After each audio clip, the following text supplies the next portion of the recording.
မင်္ဂလာပါခင်ဗျာဒီနေ့မှာတော့အမျိုးသားတွေတော်တော်များများစိတ်ဝင်စားကြပေမဲ့မေးဖို့ဝင်လေးနေတဲ့ကျမ်းမာရေးကိစ္စတစ်ခုကိုဆွေးနွေးသွားမှာဖြစ်ပါတယ်အဲ့ဒါကတော့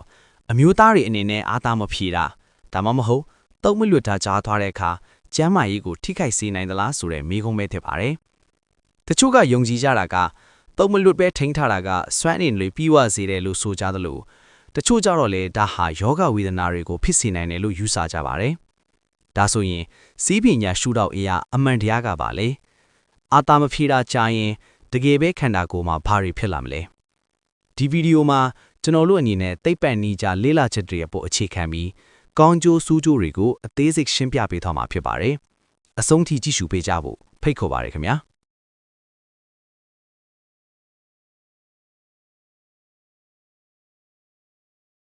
ပထမဆုံးအနေနဲ့ကျွန်တော်တို့နားလည်ထားရမှာက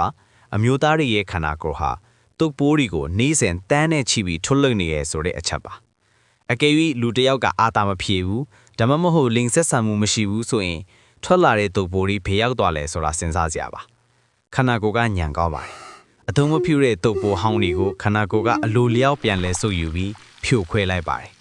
ဒါကြောင့်တုပ်တွေပုံသွားပြီးပုတ်သွားမယ်ဆိုတဲ့အယူအဆကမှားငင်းပါတယ်ဒါပေမဲ့ဒီနေရာမှာမီးဆရာရှိတာကခန္ဓာကိုယ်ကသူ့အလိုလိုဖြည့်ရှင်းနိုင်တယ်ဆိုပေမဲ့ကြာရှည်စွာမထုတ်လွှတ်ခြင်းကဘေးထွက်ဆိုးကျိုးရှိမလားဆိုတာပါပဲအဓိကတရားမှု၃ခုကိုဆက်ပြီးပြောပြပေးပါမယ်နော်အရေးကြီးဆုံးနဲ့လူပြောအများဆုံးအချက်ကတော့စီးကျိတ်ကျန်းမာရေးပါပဲ Harvard တက္ကသိုလ်အပါအဝင်နိုင်ငံတကာသုတေသနအတော်များများကဖော်ပြကြတာကတော့ပုံမှန်တုပ်လွှတ်ခြင်းဟာအမျိုးသားတွေရဲ့စီးကျိတ်ကင်ဆာထက်နိုင်ခြေကိုရှော့ချပေးနိုင်တယ်ဆိုတာပါပဲလေ့လာမှုတစ်ခုအရတစ်လကိုအနည်းဆုံး20ကြိမ်ခန့်တုပ်လွှတ်တဲ့အမျိုးသားတွေဟာတစ်လကို4ကြိမ်ကနေ9ကြိမ်လောက်ပဲတုပ်လွှတ်တဲ့သူတွေနဲ့ရှင်းရင်းစီးကျိတ်ကင်ဆာထက်နိုင်ခြေ20%လောက်နည်းပါးတာကိုတွေ့ရှိရပါတယ်။ဘာကြောင့်လဲဆိုတော့စီးကျိတ်ထဲမှာရှိတဲ့မလိုအပ်တဲ့ဓာတ်ပစ္စည်းတွေကင်ဆာဖြစ်စေနိုင်တဲ့အရာတွေကိုတုပ်ရည်နဲ့အတူရှင်းထုတ်လိုက်သလိုဖြစ်တာကြောင့်လို့ပညာရှင်တွေကယူဆကြပါတယ်။ဒါကြောင့်အာတာမဖြေပဲသို့မဟုတ်သုံးမလွတ်ပဲလားနဲ့ချီနှစ်နဲ့ချီကြာရှည်နေထိုင်ခြင်းက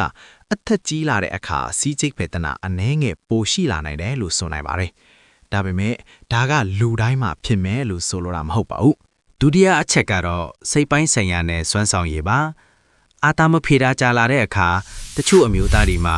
testosterone လို့ခေါ်တဲ့ကြားဟော်မုန်းပမာဏခိတခဏမြင့်တက်လာတတ်ပါတယ်။ဒါကြောင့်တချို့ကအားကစားလုပ်ရမှာပိုအားရှိတယ်လို့ခံစားရတတ်ပါတယ်။ဒါပေမဲ့တစ်ဖက်မှာလည်းအချိန်ကြာလာတာနဲ့အမျှလိင်စိတ်ဆန္ဒတွေပြင်းပြလာပြီးစိတ်ဖိစီးမှု stress နဲ့စိတ်တူလွယ်တာမျိုးတွေဖြစ်လာနိုင်ပါတယ်။အာတာဖြေခြင်းကခန္ဓာကိုယ်ကနေ endorphins နဲ့ dopamine လိုမျိုးစိတ်ချမ်းသာစေတဲ့ဟော်မုန်းတွေထွက်စေတာကြောင့်ကြားရှည်စွာအာတာမဖြေရင်စိတ်အပန်းဖြေမှုနည်းပါးပြီးစိတ်ဖိစီးမှုတန်းကိုပိုခံစားရနိုင်ပါတယ်။နောက်တစ်ခုကတော့ blue balls လို့ခေါ်တဲ့အခြေအနေပါလိင်စိတ်ချွာနေပေမဲ့မပြီးမြောက်လိုက်တဲ့အခါဝှေးစီနဲ့စီးကုံတစ်ဝိုင်းမှာကြိုက်ခဲတာအောင့်နာမျိုးခံစားရတတ်ပါတယ်။ဒါကအန်ဒီယယ်မရှိပေမဲ့နေရာထိုင်ရာအလွန်ခက်ခဲစေပါတယ်။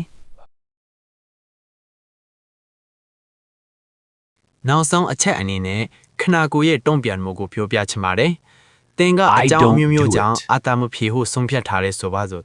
ခန္ဓာကိုယ်ကတုပ်ပိုးဟောင်းတွေကိုဖယ်ရှားဖို့အတွက်သူ့နီသူ့ဟန်နဲ့ကြိုးစားပါလိမ့်မယ်။အဲ့ဒါကတော့ညဘက်အိမ်မက်မက်တီတုတ်လွတ်ခြင်း wet dreams တွေပါပဲ။ဒါဟာတဘာဝတရားပါ။ကျမ်းပါရေးအရာဘာမှစိုးရင်စရာမရှိပါဘူး။အာတာမဖြေတာကြာလာရင်ဒီလိုဖြစ်ဖို့အခွင့်အလမ်းပိုများလာပါလိမ့်မယ်။ဒါကသင်ခန္ဓာကိုယ်ကပုံမှန်လဲပတ်နေတဲ့ဆိုတဲ့လက္ခဏာတည်းရဲ့ပါပဲ။ခြုံငုံပြီးပြောရမယ်ဆိုရင်အာတာမဖြေတာကြာခြင်းကသင်ကျမ်းမာရေးကိုချက်ချင်းကြီးဆိုးဆိုးရွားရွားထိခိုက်စေတာမျိုးအစိတ်ဖြစ်စေတာမျိုးမရှိပါဘူးခန္ဓာကိုယ်ကသူ့အလိုလိုထိန်းညှိပေးနိုင်ပါတယ်ဒါပေမဲ့ရေရှည်ကျန်းမာရေးအထူးသဖြင့်စီးကျိတ်ကျန်းမာရေးနဲ့စိတ်ပိုင်းဆိုင်ရာလမ်းဆက်မှုအတွက်တော့မျှတမှုရှိတာကအကောင်းဆုံးပါပဲလွန်ခဲလွန်တာသို့မဟုတ်လုံးဝမလုပ်ဘဲနေတာတွေထက်မိမိခန္ဓာကိုမိမိစိတ်ဆန္ဒနဲ့ကိုင်းညီမဲ့မျှတတဲ့အနေအထားတစ်ခုကိုထိန်းသိမ်းခြင်းကအကောင်းဆုံးကျန်းမာရေးလမ်းညွှန်ချက်ဖြစ်ပါတယ်အခုပြောပြခဲ့တာတွေကဟီဘူရဲ့ကျန်းမာရေးဗဟုသုတတွေသာဖြစ်ပါတယ်တကယ်လို့မိမိမှာလိင်ပိုင်းဆိုင်ရာစီးကျိတ်ပိုင်းဆိုင်ရာနဲ့ပတ်သက်ပြီးထူးခြားတဲ့ဝေဒနာတွေရှိနေတယ်နော်နားလေတကြွနဲ့ဆရာဝန်နဲ့တိုင်